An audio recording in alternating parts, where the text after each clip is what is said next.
Shizliang Mountain, 25 kilometers north of Datong, was then called Funshan Mountain. Empress Feng, formerly Empress Dowager Wenming and wife of Emperor Wenqing of Northern Wei, was buried on Funshan Mountain. The tomb is called the Yonggu tomb. According to the Book of Wei, begun in 484, the tomb's construction lasted 8 years. Facing south, Yonggu tomb has a round grave mound, up to 20 meters high, and a square base. It measures 117 meters north to south and 124 meters east to west, regular in shape and grand in scale. It's one of the largest discovered tombs from the southern and northern dynasties. 1 kilometer north of Yonggu tomb stands a small tomb with a height of 13 meters, and its base's length of 60 meters. It's Wanyan Tung, the tomb of Talbahong, Emperor Xiaowen of Northern Wei, and Empress Dowager Wenming's grandson. Looking down from a height, you can see a large hole dug by grave robbers. Luckily, it's just a fake grave. Talbahong wasn't buried here afterward. And the hole seems to keep reminding us to pay attention to the tales that happened among Empress Feng, Emperor Xianwen and Emperor Xiaowen. On Funshan Mountain, Empress Dowager Wenming's grand tomb, just like a king, is overlooking the capital of Northern Wei.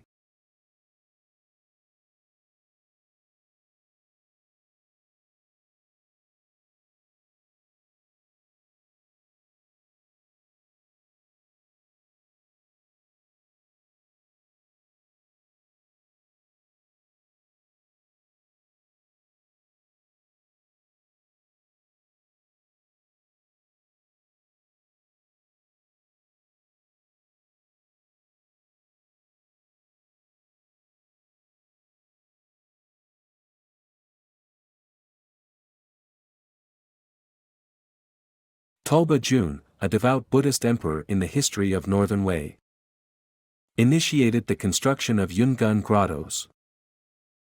His wife, Empress Feng, shared the same interest with him in Buddhism. Northern Yan, where Empress Feng came from, was the Buddhist hub in the northeast area during the southern and northern dynasties. Today's Chaoyang in Liaoning province is still known for formerly being Longqing, the capital of the Yan state. Chaoyang's landmark is the North Tower in the city center. Built in the Liao dynasty, the North Tower succeeded Xian Futu, a Buddhist tower, from Empress Feng's time.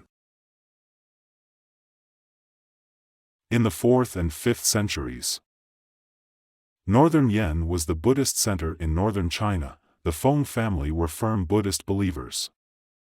Her elder brother, Feng Shi, was also a feverish advocate of Buddhist culture.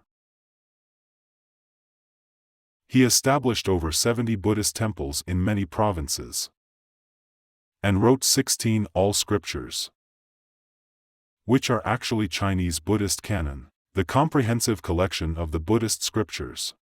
Now, the Chinese Buddhist canon includes 100 volumes. He wrote 16 Buddhist scriptures.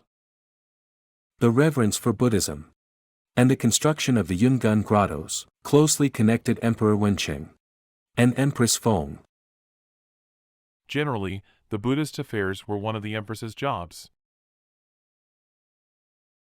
The emperor would try to avoid direct involvement due to his identity, except for the large-scale persecution of Buddhism. Usually, the empress was engaged for women were prone to have closer ties with religions. In 465 AD, Emperor Wenqing passed away at 26. Empress Feng was just 24. 3 days after the funeral, at the ritual of burning the emperor's possessions, she rushed out of the crying officials and concubines toward the flaming fire, attempting to join her husband in death. Yet, she was stopped. Otherwise, Northern Wei would be different afterward. Well, did she try to kill herself? Out of her love for Emperor Wenqing? Or for another reason? Historical records state that after Emperor Wenqing's death, on the second day after Talbahong, the 5-year-old Emperor Xianwen took the throne. Prime Minister Yi Huan forged the decree to execute 3 ministers, and then killed the officials from the previous dynasty. Within 2 months, he gained control of the regime and military power, placing himself above the emperor. Emperor Wenqing's death left the 24-year-old Empress Feng feeling insecure. Faced with the alliance of various ethnic tribes and a myriad of intricate forces, she lost the man she could rely on. At that moment, Empress Feng felt uneasy and threatened. The construction of the Yungan Grottoes continued amidst the political turmoil. After all, whoever was in power, the building of grottoes could enhance the reign. In the meanwhile, Empress Feng gathered power, preparing to fight against Yi Huan. It's unclear whether the workers on Wuzhou Mountain had perceived the volatile political atmosphere. But more Maitreya statues believed to bring fortune to the future were built in the caves. Sakyamuni is the present Buddha, while Maitreya is the future Buddha. The Yungan Grottoes focus on the future, thus displaying a pronounced belief in Maitreya. Such belief was also reflected in the ideology of Northern Wei. The regime, for quite a long time, came across many difficulties, such as Emperor Taiwu's persecution of Buddhism and the Buddhism-Taoism rivalry. What to do with these hardships? Besides, lots of conflicts arose in the court. What about that? So, people pinned their hope on the arrival of Maitreya and the dawning of a harmonious society. In the temple on Wuzhou Mountain, the rhythmic beating of wooden fish symbolized people's wishes for peace in troubled times. However, peace usually comes after turmoil. On the 2nd day of the 2nd lunar month, in 466 AD, Empress Dowager Feng suddenly launched an act to kill Yi Huan. After things were settled, she decisively sat behind the young emperor, Talba Hong, beginning her joint governance. When this once weak and innocent maid became a powerful Empress Dowager, she started to seek a platform for her ambitions.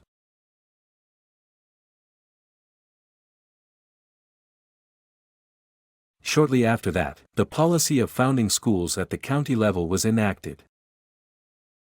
This greatly promoted education in the history of China.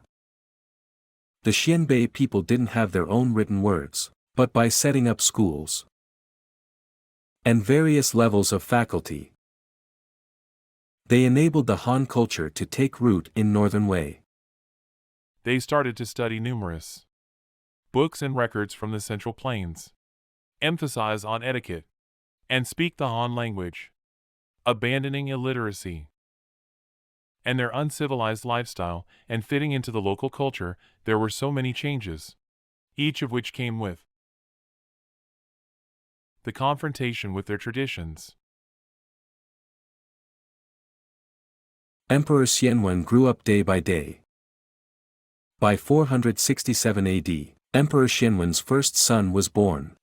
His name was pronounced the same as his father's, which was also Talba Hong. After the baby was born, Empress Dowager Feng decided to raise the baby as she raised Emperor Xianwen, and returned the reign of power to him. Emperor Xianwen accepted the offer in delight, and didn't proceed with her real intentions.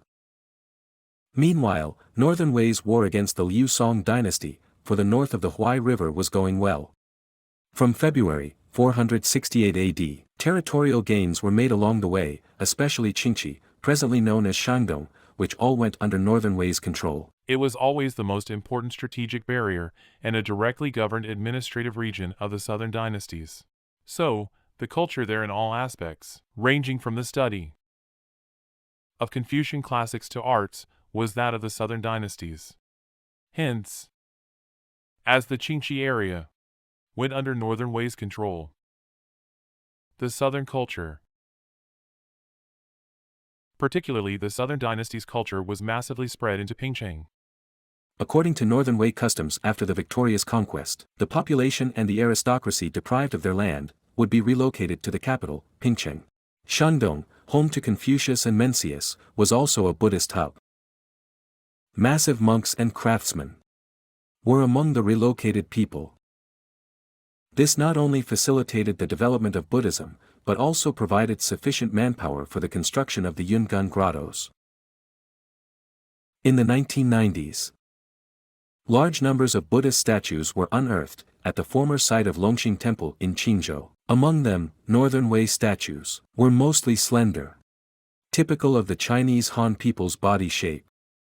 It's speculated that the craftsmen from Qingzhou and other areas from the southern dynasties had formed their unique style after mastering cave cutting and statue sculpting skills.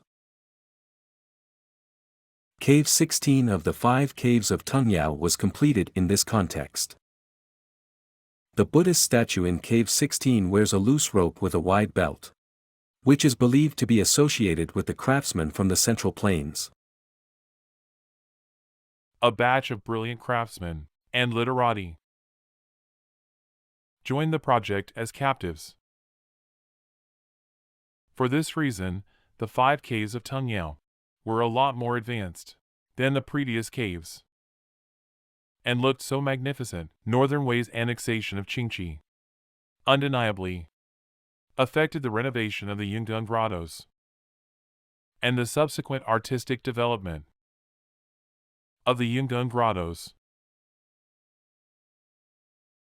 As a devout Buddhist, Empress Dowager Feng spared no effort to build temples, make Buddhist statues and write scriptures. Also, due to her reverence for the Han culture, she popularized education, mainly the Han culture, among the Xianbei people, who didn't have their own written language. The diverse fusion of cultures, Cave 16 of the Yungan grottoes presented, was probably what Empress Dowager Feng would like to see. But an odd thing was discovered in the cave built for Empress Dowager Feng's husband. The wall around the main Buddhist statue in this cave scatter niches and donor statues, divided into upper, middle and lower levels. Those in the upper and middle levels are well organized, while those in the lower levels are in a mess. The east wall holds a statue of 2 Buddhas sitting together, beneath which there are many donor statues being destroyed. Why did this happen to Cave 16? Some scholars believe these removed donor statues were the sacrifices of court struggles during Empress Dowager Feng's reign. According to the donor statues that weren't destroyed, these statues were wearing the Xianbei garment and hats. As the removed donor statues occupied the best location of the major niche, some people figure these removed donor statues were likely to be Emperor Xianwen's close relatives. The 5 caves of Tungyao belonged to the royalty of Northern Wei, who would dare to act willfully in the caves. The only person who could remove the donor statues and eradicate Emperor Xianwen's family was Empress Dowager Feng, who arrogated all power to herself. Then why did she get rid of these donor statues?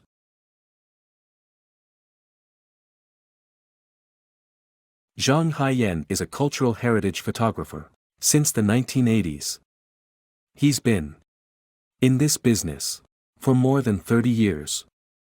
Over the past more than 30 years, I've always felt different every time I take photos of Yungan and enter the caves. For a photographer, he's supposed to discover beauty in the statues and capture the subtle display of light and shadow. And those who want to truly understand the Yungan grottoes can't ignore The historical signs behind the statues. In 469 AD, the cry of a woman from the harem started to wreck the harmony within the imperial palace. In June, 2-year-old Talba Hong was made crown prince. Later, Empress Dowager Feng insisted on executing Lady Li, the crown prince's mother, based on the tradition. The system of killing the crown prince's mother had existed for over 60 years. The situation within the court and outside had changed. Lady Li's death was not necessary. Yet, she still had to die. For one thing, she was the crown prince's mother, and Empress Feng would raise him. Secondly, Lady Li's father took the side of Emperor Xianwen. At that time, Emperor Xianwen, who grew older, had a fierce power struggle against Empress Dowager Feng. Back then, Emperor Xianwen had demonstrated his abilities as a capable ruler. He had some ministers in his favor. And with his power scope widening, he had started to confront Empress Dowager Feng. This posed a threat to Empress Dowager Feng, and frightened her. She couldn't bear that.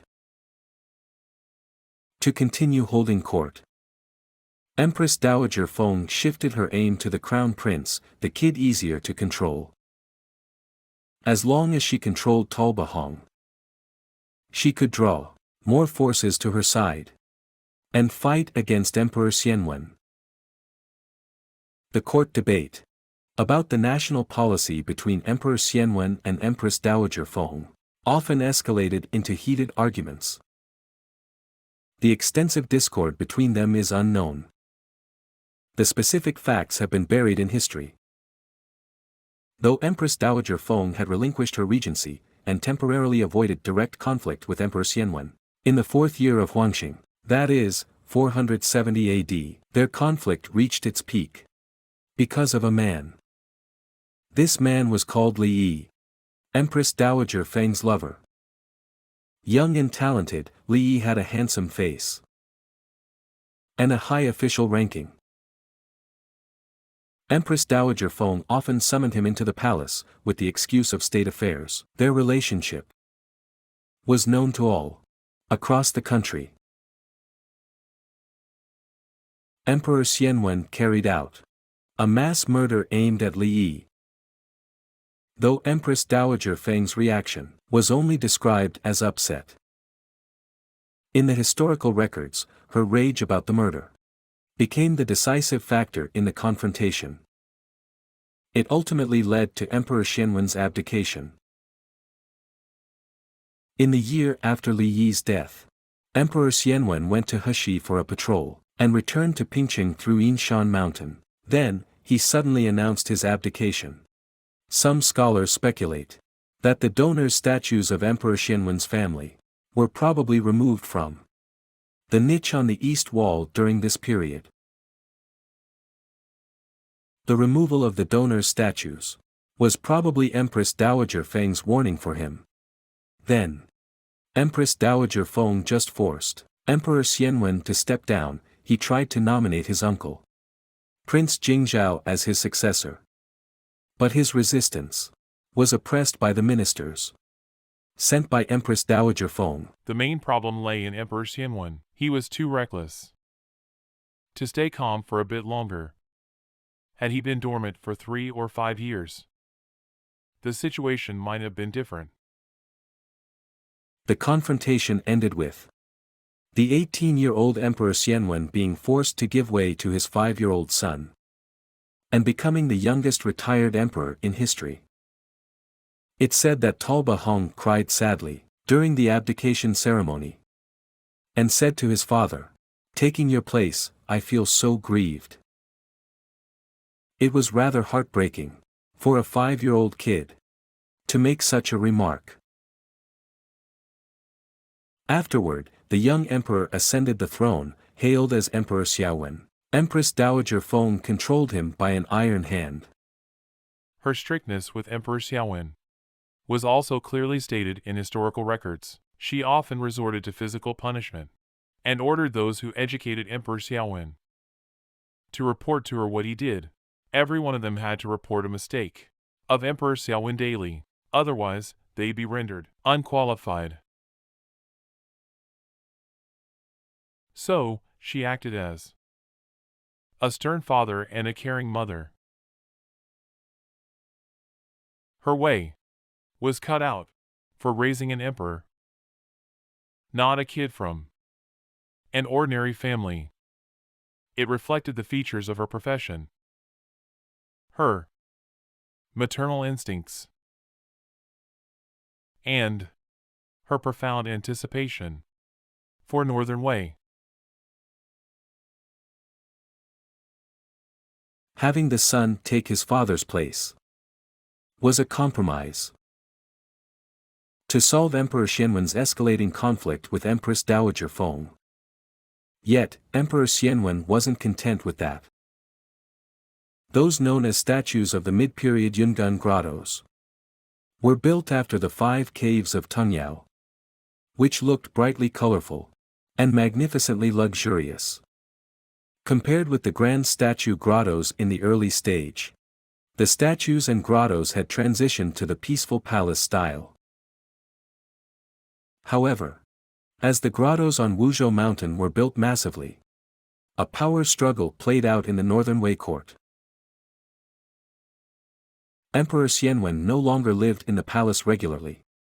Instead, he had another palace called Chongguang Palace in the northern suburbs of Pingcheng. Eminent monks frequented Chongguang Palace until a grotto named Deer Park came into being. Since the 20th century, many people have been looking for this grotto. This place is about 10 kilometers away from Datong. The current sandy gully was a river in ancient times. On the mountain by the river stands a temple. Located at the foot of the mountain and by the river, it's an ideal place for Zen cultivation. These Buddhist statues weren't built in the Northern Wei period, but traces from that period were found here. The grotto was discovered in 1980 during the first archaeological survey. Back then, as the site was situated in Xiaxizi village, north of Datong, we called it Xiaxizi Grottoes.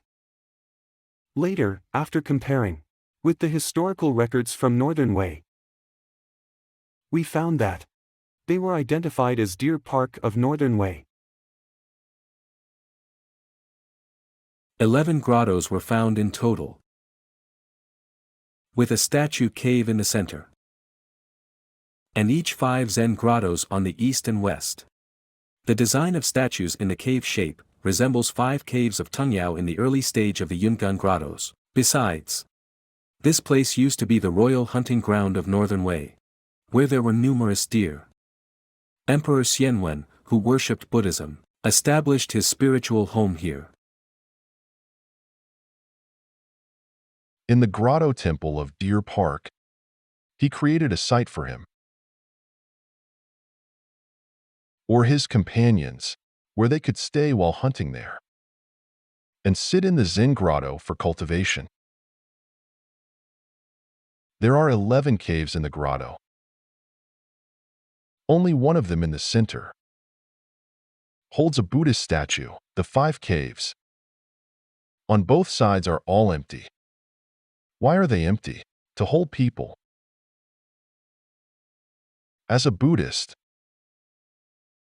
one has to meditate on Zen. How to do it? By sitting there for meditation. That's why they're called Zen caves. Now we call them Deer Park Grottoes. There are grottos, statues, and quite some monks in Deer Park.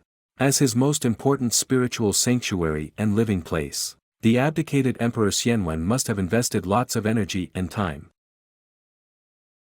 Generally, the mid-period of Yungan Grottoes was considered to emerge in 471 AD, when Emperor Xiaowen was enthroned, to 494 AD, when Northern Wei relocated its capital to Luoyang. Yet, at the beginning, Emperor Xiaowen was underage. Obviously, it was hard for him to manage such a great royal construction project. So, its real constructor was likely to be Empress Dowager Feng, who was actually in power. So, does it mean Emperor Xianwen, who had been abdicated, was less engaged in the Yungan project. This is Cave 11 of the Yungan Grottoes. From the mid-period of the Yungan Grottoes. The Buddhist statue and two Bodhisattva statues weren't crafted during the Northern Wei period. The Bodhisattva's slender body and pretty ornaments reflect the features of the statues in the Liao dynasty. The complicated niches in the caves are also lacking in uniformity. They look like being completed by two teams in twice. Cave 11 underwent two distinct phases of excavation. In Yungan, the construction of this cave was initiated first and halted midway. Then, it resumed in 483 AD, the 7th year of the Taihe period. The cave walls are also uneven. The niches were carved along with the surface of the cave walls. The walls were carved as they were, whether they were bulging or dented. No effort was made to level them. Such a phenomenon indicates they weren't carved by the same sculpting team. In the uneven and intricate background of Cave 11, a highlight appears on the west wall. The 7 grand and beautiful standing Buddhist statues. Each has a harmonious and pretty face. Elegant and charming. The reason for the change of craftsmen midways remains a mystery. But the historical events from the same period could provide plausible speculation for this mystery. During the mid-period construction of the Yungan Grottoes, Emperor Xianwen was constructing his deer park. However, a stone tablet from the Jin dynasty suggests that he didn't give up the Yungan project. In 1947, while Su Bai, an archaeology teacher at Peking University, was organizing books in the library, he found a passage in Yongla de Dian, which depicted the history of Yungan. It was from a long-lost stele of the Jin dynasty titled, "As Great Jin Stele of the Repair of the Great Cave Temples, on Wuzhou Mountain in the Western Capital, also known as Jin Stele." The document states the establishment of the Yungan Grottoes and its construction status during the Tang, Liao, and Jin dynasties.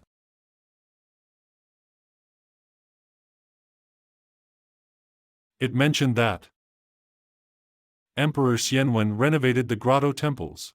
The word renovate indicates that the caves in the Emperor Xianwen period must be distinctive. They're different from the 5 caves of Tungyao, which all had dome-like ceilings. Emperor Xianwen sought renovation. And these caves are clearly the product of renovation. Now we assume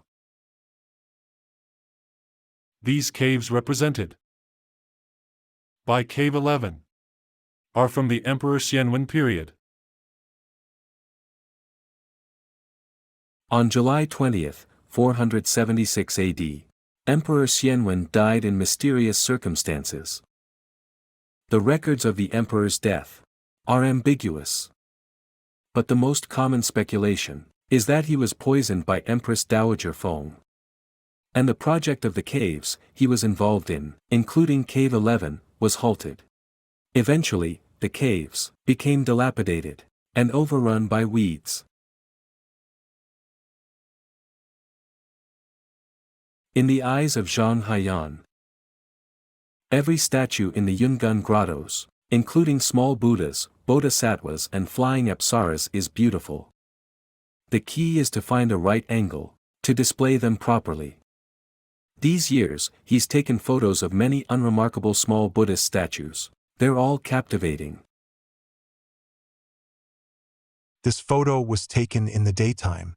I've taken photos of it many times, from different angles. I think the best one was taken from scaffolding, set up next to the window. Once the scaffolding was in place, I took a slanted shot. This photo perfectly captured the details of the crown, bun, and overall form of the Buddha. It was later made into a postage stamp by the State Post Bureau.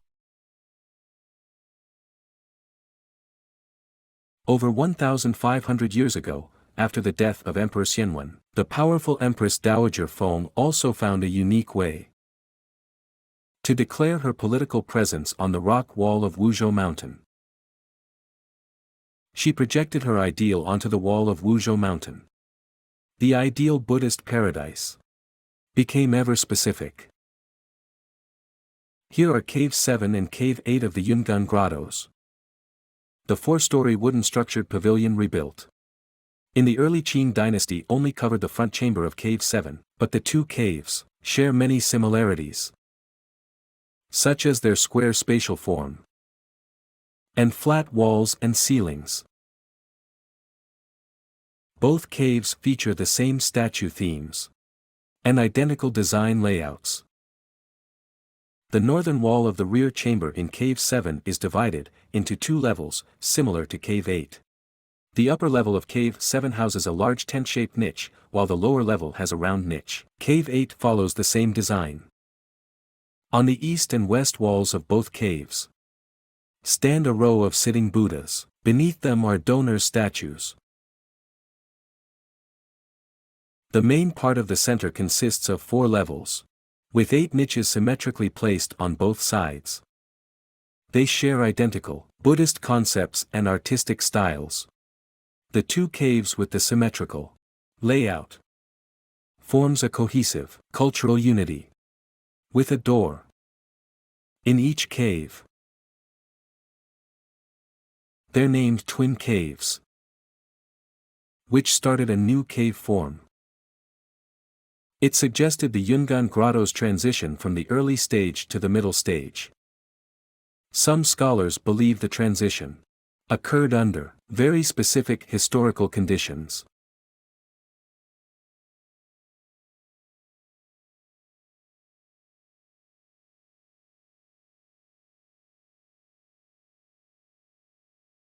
The Yungan Grottoes have distinctive features, setting a precedent for China's grotto artistic style, twin caves. During the Liao dynasty, 10 temples were built in front of the grottoes. The temples are based on the Yungan Grottoes, particularly twin caves. Caves 5 and 6 are twin caves, so are Caves 7 and 8, Caves 9 and 10 too.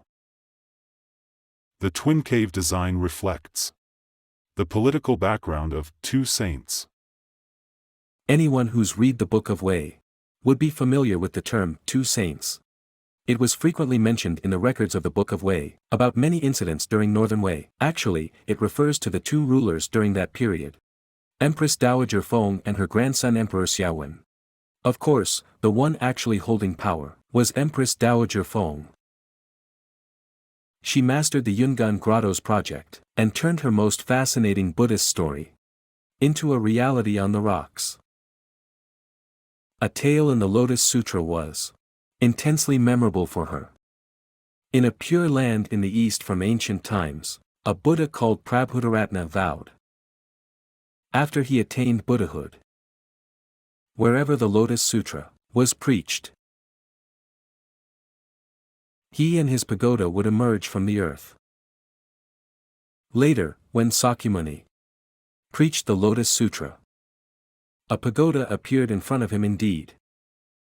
Prabhudaratna praised Sakyamuni before opening the pagoda, and then shared his seat with Sakyamuni. The story of 2 Buddhas sitting together doesn't have a deep meaning in Buddhist scriptures, but it was an indispensable political symbol during the mid-period construction of the Yungan Grottoes. Cave 7 is the earliest carved cave in the mid-period of the project.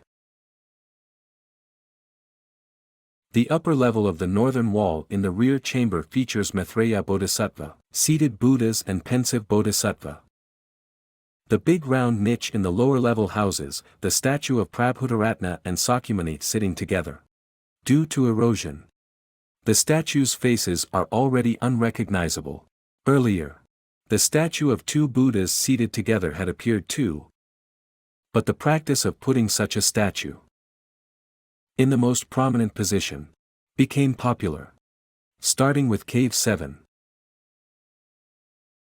This trend was actually closely related to the political context back then. Back then, Empress Dowager Feng assisted Emperor Xiaowen in ruling the Northern Wei dynasty. In the upper niches in Cave 7 are the earthly bodhisattva, Maitreya, the future Buddha. Along with the statue of two Buddhas sitting together, it has a cause and effect implication. That is, Empress Dowager Feng was the present Buddha, and Emperor Xiaowen the future Buddha. Associating Cave 7 with Cave 8, they also signify a progression in time. The transition from Maitreya in the upper level of Cave 7 to the Buddha in that of Cave 8, and from the two seated Buddhas on the lower level of Cave 7 to the one-seated Buddha in that of Cave 8, implied the coexistence of two saints would change. It was like the ending of a story. Emperor Xiaowen would come to actual power. And before that, he just needed to practice like Maitreya, and waited to attain Buddhahood. This might be Empress Dowager Feng's vivid interpretation of the Buddhist scriptures.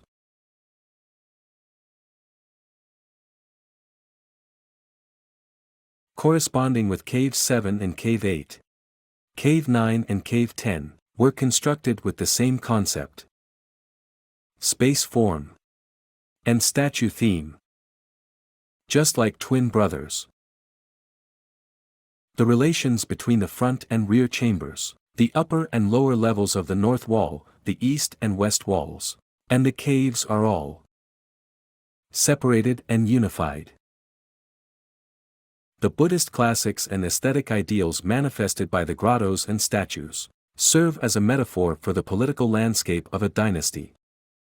The statue of two Buddhas sitting side by side signifying the joint ruling of Empress Feng and Emperor Xiaowei created a sculpting fad in Pingcheng. During Yungan's mid to late periods, nearly 400 side-by-side Buddha statues can be found in the grottos along Wuzhou Mountain. Statues at the Yungan grottos in this period, characterized by twin caves, presented a colorful life picture and a tangible vibe of vitality. Standing on the realistic land, people got a glimpse of the pure land. The visions from the Brahmanism were transformed into Skanda with 5 heads and 6 arms, riding a peacock, and Mahasvara with 3 heads and 8 arms, riding an ox. Flying Apsaras, Yiksha and various deities attended the joyous feast. Amidst the vivid colors and beautiful melodies. As the Buddha preached, flowers scattered from the sky.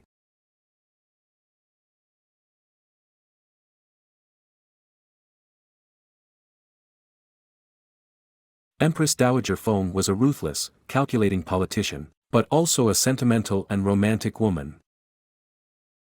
The twin caves and the two Buddhas manifest a political landscape. But the corresponding statues and patterns display a delicate and fine aesthetic style, different from the simplicity and grandness of the statues. In the early period, the femininity of these statues was an expression of Empress Dowager Feng's emotions. For instance, above the arch of the south wall in Cave 7, are 5 fairies as offerings for the heaven, flying in the air. Their buns are cloud-like, their smiles serene and their posture elegant. Such a feminine image was rare in the earlier Yungan grottos. Under the 6 offering ladies are 4 celestial musicians, seemingly ready to fly. The sereneness of the offering ladies and the dynamics of the celestial musicians make a distinct contrast. As the twin cave of Cave 7, Cave 8 also has 6 offering ladies in the corresponding positions. These ladies here are either kneeling on one knee or sitting cross-legged, each with a unique hand gesture, striking relaxed and effortless poses. They're symmetrical with the 6 ladies in Cave 7, and yet different, with a lively variance in the same theme. Instead of celestial musicians, Cave 8 features a row of devout and stern Buddhas. Cave 7 and Cave 8 introduced a fine sculpting style to Yungan. Delicacy and carefulness are pervasive in every corner of the caves. While the ornate niches and Buddhist statues of various expressions are pretty, even the corners were meticulously carved. The lion at the feet of the seated Buddha statue is valiant and majestic, which is a masterpiece of animal carving. The ceilings of both caves feature the delicately carved pattern of flying apsaras holding a lotus. This is called a coffered and corbelled architectural structure, a common ceiling handling method in the wooden architecture since the Han and Wei dynasties. Yet, the craftsmen of Yungan created a similar structure on the stones, over 12 meters above the ground. The Deer Park Grottoes became part of the past, along with Emperor Xianwen's mysterious death. And the Yungan Grottoes thrived even further, as the place for the people in power to express their interest.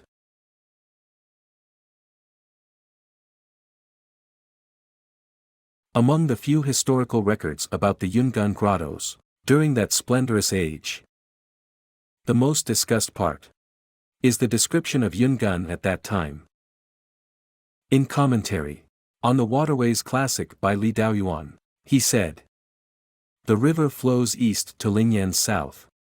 They carve through the rocks, following the rock structure. The Buddhist statues are magnificent and rare to see. The palaces on the mountain and by the river echo with the temple in the mist. The abyss in the woods is like a mirror, offering a fresh and captivating view. During the ups and downs of time, grottos and statues, large and small, are left on Wuzhou Mountain. Yet, those temples and palaces have been gone.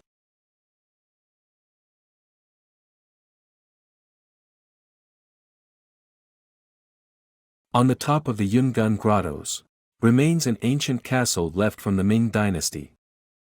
Before the Ming dynasty, the Yungan Grottoes were known as the Wuzhou Mountain Grotto Temple. It was after the castle named Yungan Fort in Ming dynasty that the name Yungan became popular. In 2011, archaeologists made a discovery near Ming Fort. This is the octagon base of a pagoda, with a square base in the center. The octagon was confirmed to be from the Liao dynasty, while the square base in the middle was proved to come from northern Wei. Apparently, it was renovated during the Liao dynasty. In the blast furnace found at the same time, there were massive crucible fragments. The relics from the Liao dynasty overlapped with those from northern Wei, which included splints, eave tiles, plate tiles, arched tiles, etc. The archaeologists also underwent an exciting discovery. In the west of the ceiling in Cave 39 of the Yungan Grottoes, they discovered the vast relics of a northern Wei temple.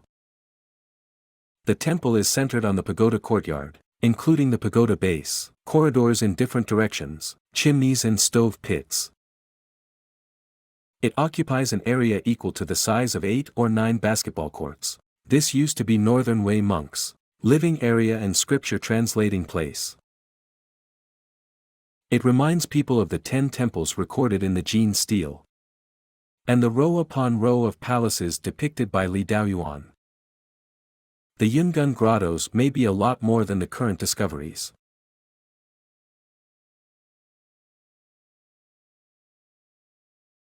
Go east from west along the mountain dotted by caves. Between the mountain and the old, dry riverway of the Wuzhou River, the dense holes and massive plinth relics can still be seen on the front walls of the caves. This suggests lots of wooden buildings once existed on the mountain, and also outside the caves.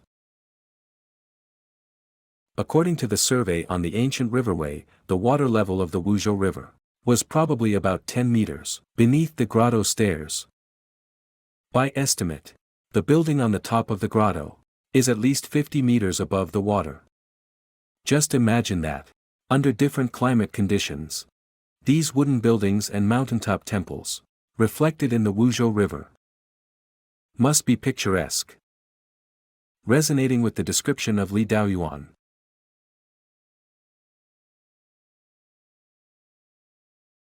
Cave 7 and Cave 8 of the Yungan Grottoes were speculated to be carved around the period when the 5 caves of Tungyao were built. In theory, the construction should be hosted by Tungyao. However, despite the close relevance of the statues in Caves 7 and 8 with the earlier grottos, in terms of character style and sculpting style, they show great differences from the 5 caves of Tungyao in the aspects of wall artistic design layout and the statue theme. Then, were the caves built by Tungyao?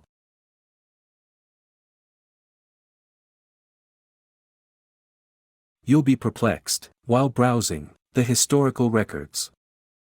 In Northern Wei's most important historical book that records the Buddhist career, the monograph on Buddhism and Taoism, Tungyao's name gradually disappears after the 5 caves of Tungyao were built. Even his birth and death were obscure. Tungyao served as the monastic convener, the highest official position of Buddhism, later known as Sramana Superintendent, for years.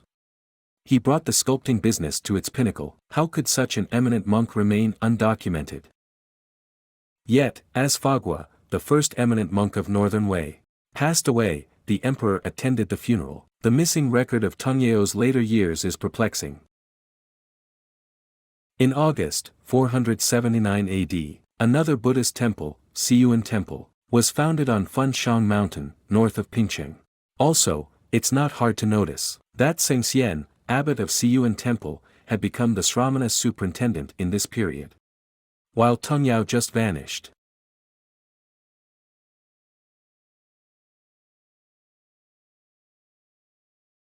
The Jin stele also mentioned a minister of the Chang minority, named Wang Yu. From 484 AD to 489 AD, Wang Yu built Chongjiao Temple, which coincided with Caves 9 and 10 of Yungan, in terms of area and construction style.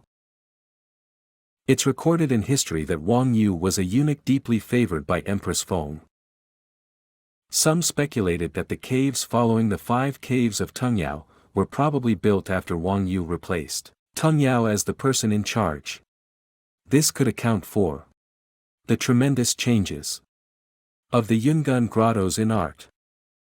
Based on this logic, since Cave 16, Tungyao, the founder of the Yungan project, might have left the project.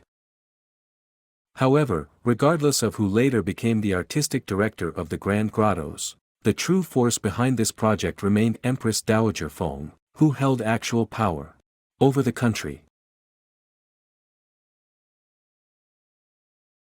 This resilient woman, tempered by political struggles, was determined to accelerate the process of national integration and Sinicization, initiated by Talba Gui, the founding emperor of Northern Wei.